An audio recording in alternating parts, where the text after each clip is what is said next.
Jumpa lagi dalam channel Cikgu Mendel.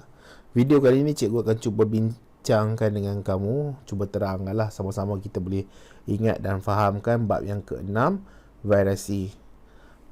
Ni biologi tingkatan 5 KBSM. Variasi ni dia lebih kurang macam kepelbagaian lah, perbezaan antara kita dengan orang lain, tumbuh-tumbuhan dengan yang lain-lain. Okey, jadi variasi ni ada dua jenis, dipanggil sebagai variasi selanjar dan tak selanjar. Variasi selanjar, perbezaan tidak ketara antara individu dalam populasi yang sama dan dia boleh diukur secara kuantitatif. Kita boleh ambil pembaris, kita boleh ukur dia. Okey, jadi ini ketinggian dia 30.4 cm. Yang ini ketinggian dia 40.7 cm. Jadi itu boleh diukur secara kuantitatif. Dia ada satu lagi kualitatif. Jadi kita tengok nanti yang kualitatif tu. Untuk yang selanjar ni boleh dipengaruhi oleh persekitaran. Contohnya kalau dia makan banyak, kan, makanan banyak kat tempat tu, dia makan bertambahlah berat dia. Jadi berat badan tu adalah variasi selanjar. Dia kuantitatif, boleh diukur. Dan contoh yang ada dalam buku ni warna kulit. Warna kulit ni boleh diukur ya. Dia ada bacaan dia. Orang yang terlibat dengan kulit warna-warna ni, dia tahulah ada bacaan-bacaannya. Contohnya kecerahan tu ada berapa dia punya level. Cikgu nak cerita sangat pun tak tahu sangat tentang warna-warna ni. Kan, macam-macam warna, turquoise lah, apalah. Jadi kalau kamu tengok kat sini, yang ini bilangan murid, ketinggian. Jadi dia boleh menghasilkan bentuk yang inilah, bentuk graf yang macam ni. Okey, daripada ketinggian. Kemudian tak selanjar, perbezaan ketara. Yang ini dia kualitatif, tidak boleh dipengaruhi oleh persekitaran. Persekitaran jadi macam mana pun dia tetap sama, keupayaan dia tetap sama macam tu. Contohnya gulung lidah. Kalau dia boleh gulung lidah, boleh. Kalau tak boleh, tak boleh. Jadi memang apa pun tak boleh buat lah. Kemudian cap jari, dia ubahlah macam mana keadaan pun, cap jari dia tetap macam tu. Kemudian cuping telinga. Okay, cuping telinga, kumpulan darah. Okey, kumpulan darah. Jadi contohnya kat sini ada kumpulan darah A, B, O. Dia tak ada antara A, B dengan O, tak ada. Okey, kemudian kita tak boleh nak ukur A, B tu tahap dia macam mana, tak boleh. Jadi memang dia betul-betul asing. Jadi variasi ini ada faktor yang mempengaruhi variasi. Yang pertama adalah faktor genetik, struktur genetik dia. Jadi struktur genetik dia tu, apa yang menyebabkan dia boleh berbeza dengan orang lain. Contohnya adik-beradik, kamu dengan kakak kamu kenapa boleh berbeza? Kamu dengan adik kamu kenapa boleh berbeza? Kamu dengan ayah kamu pun sama boleh berbeza, walaupun kamu dapat struktur genetik daripada dia. Disebabkan berlakunya pindah silang. Jadi dekat ayah kamu tu ada pindah silang yang berlaku. Okey, yang mana dia punya kromosom nenek kamu, kromosom datuk kamu tu akan bercampur-campur dalam ayah kamu apabila penghasilan sperma tu berlaku. Okey, kemudian adalah penyusunan kromosom. Kromosom yang mana satu tersusun membentuk gamet, tak tahu. Mungkin kromosom yang banyak ciri datuk kamu, atau mungkin banyak kromosom yang ciri nenek kamu. Ini cikgu dah terang waktu bab yang sebelum, bab yang ke-5. Jadi penyusunan kromosom tak tahu. Penyusunan kromosom ni secara bebas kan, kita tak tahu macam mana keadaan dia, dia susun secara bebas. Seterusnya persenyawaan secara rawak. Sperma mana yang masuk ke ovum pun tak tahu. Dia ada 300 ke 500 juta sperma yang dihasil, yang masuk ke dalam vagina. Yang berenang pergi ke tiub fallopian tu ada lebih kurang 300 ke 500 ekor. Yang mana satu masuk? Daripada 300 ke 500 ekor. Yang first sperma sampai ke dalam ke secondary usit sekunder tu, dia tak semestinya yang itu yang masuk ya. Okey, ada buku cikgu baca, yang first sampai tu yang akan mati dulu. Walaupun dia pemenang, dia nombor 1, dia sampai dulu kat usit sekunder, dia akan mati dulu dalam cubaan dia nak masuk ke dalam usit sekunder. Untuk dia lepasi membran usit sekunder tu, dia akan mati. Jadi bila dia mati, bila dia cuba nak masuk ke dalam usit sekunder tu, dia akan buka sikit dinding membran tu. Jadi yang kedua dah masuk, kemungkinan dia juga mati juga. Tapi dia buka lagi. Jadi ke berapa tak tahulah, mungkin ke 10 ke baru boleh masuk. Tapi yang 10 tu masuk dalam keadaan dah terbuka dah laluan untuk dia. Okey, yang dibantu oleh abang-abang dia yang sampai lah, sperma dulu yang sampai. Jadi kita tak tahu persenyawaan ni secara rawak, sperma mana yang masuk. Kemudian perbezaan ni juga, variasi ni juga disebabkan mutasi kromosom dan jin. Kemudian ada disebabkan oleh persekitaran, contohnya pH, cahaya, suhu, air, iklim, pemakanan. Okey. Contohnya kulit kan. Kulit sekarang ni lah, orang tu lahir gelap. Tapi apa dia buat tak tahu. Tiba-tiba bila membesar tu, bila makin tua makin cerah. Okey, macam-macam dia bubuh dekat muka dia tu. Produk tu lah, produk ni lah. Orang makan ni boleh jadi cerah lah kan. Tak tahulah cikgu. Tak pakai pun produk ni, guna sabun je cuci muka.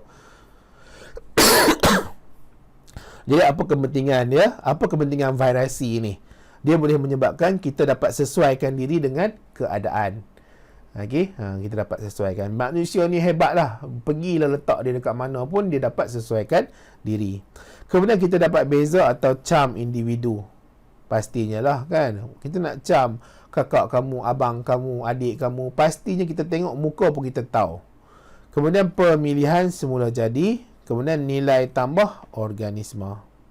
Seterusnya kita ada mutasi. Mutasi ialah perubahan rawak spontan pada jin dan kromosom. Jadi bila sebut tentang mutasi ni adalah perubahan rawak dan spontan pada jin dan kromosom.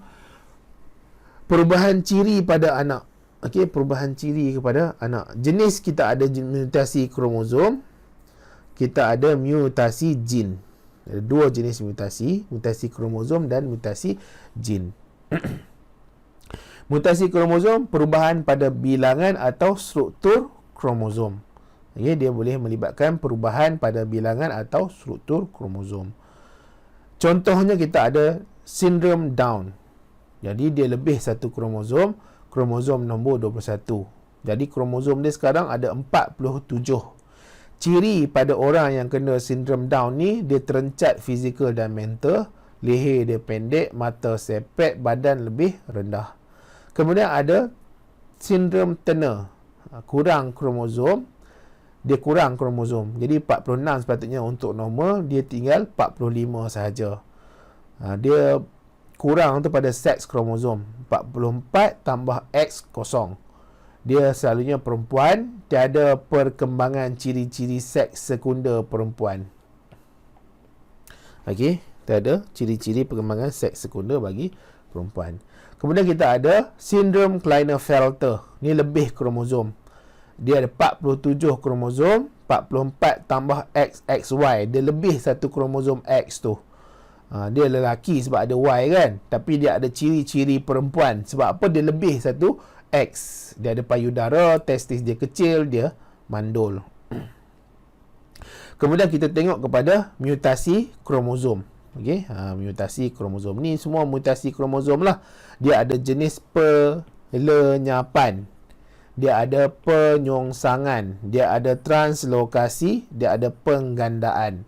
Jadi kalau kamu nampak kat sini, mutasi kromosom, perubahan pada bilangan atau struktur kromosom. Okey, jadi perubahan kepada bilangan atau struktur kromosom. Jadi ada berlaku sesuatu pada struktur kromosom tu yang menyebabkan mutasi kromosom. Jadi adalah sini kita ada panggil pelenyapan, translokasi, penyongsangan, penggandaan. Kita pergi pada pelenyapan. Asalnya dia ada P, Q, T, R, S, U, V. Tapi disebabkan ada terputusnya bahagian kromosom tu, okey, bahagian jin pada kromosom tu terputus. Jadi dia hilang, contohnya bahagian tu dia hilang, tinggal yang ini saja. Lenyaplah. Okey? Lenyap, ataupun tinggal yang ini saja, bahagian ni lenyap, hilang. Jadi untuk TRS ni hilang. Dia lenyap. Kita panggil sebagai pelenyapan. Contohnya bahagian ini dia kodkan untuk penghasilan tangan. Jadi orang tu tak ada tangan lah. Dah hilang bahagian yang untuk penghasilan tangan tu, untuk pembentukan tangan dah hilang, orang tu tak ada tangan. Penyongsangan, kalau kamu nampak kat sini, dia sepatutnya macam tu lah. Jadi dia daripada P, Q, R, S, T, kemudian ada belakang dia U, V. Tapi ada sesuatu yang menyebabkan dia terputus, menyebabkan kat sini P, Q, T. Sepatutnya dia sambung P, Q, R. Tapi berlaku penyongsangan P, Q, T. S, R, U, V. Berlaku songsang kat sini. Jadi dia ada penyongsangan. Dia tak kena lah tu. Nanti dia tak ngam dengan kromosom homolog. Kemudian kita ada translokasi.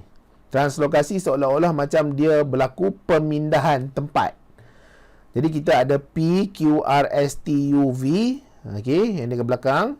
Kemudian P, Q, T, S, R, U, V.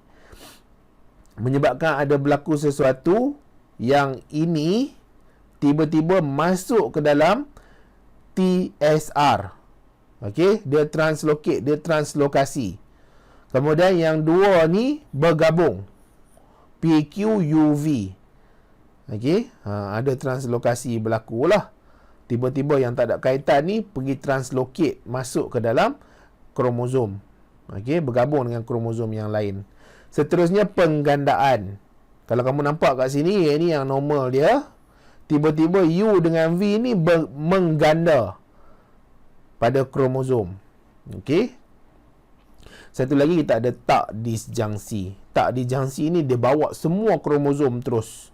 Sepatutnya kalau kamu nampak ni X, sepatutnya satu X kat sini, satu X kat sini. Tapi dia angkut semua pergi dekat sini. Menyebabkan sini kosong. Jadi ini dah lebih satu. Lebih satu ni kemungkinan Down syndrome. Hak ni kosong. Kosong ni kemungkinan Turner syndrome. Okey. Ataupun yang ni boleh jadi Klinefelter syndrome. Seterusnya ada mutasi jin. Jadi perubahan kimia pada jin, terutama sekali nukleotida. Okey. Jadi contohnya kita ada buta warna. Mutasi jin, resesi pada kromosom X, tidak dapat beza warna merah, hijau, lazim pada lelaki. Kemudian anemia sel sabit, cikgu dah terang ni ya. Thalassemia, hemofilia. Ni semua disebabkan mutasi jin. Jadi dia boleh melibatkan penggandaan kepada bahagian nukleotida, okey, penambahan pada bahagian nukleotida, pelenyapan pada bahagian nukleotida, penyongsangan pada bahagian nukleotida, penggantian pada bahagian nukleotida. Itu jenis-jenis bagi mutasi jin. Kalau kamu nampak mutasi jin ni, dia tak seteruk, teruk jugalah. Nak kata tak teruk sangat pun teruk juga. Okey. Tapi kalau yang atas tu, dia sampai tahap mental dia tu bermasalah. Okey. Dia tak sebagus upaya mental dia. Berbanding dengan yang ini, dia masih lagi ada upaya mental dia. Faktor penyebab dia, faktor semula jadi, karsinogen, sinar X, sinar radioaktif, kehamilan usia lewat, sinar ultra ungu. Okey, jadi ini adalah bahagian variasi.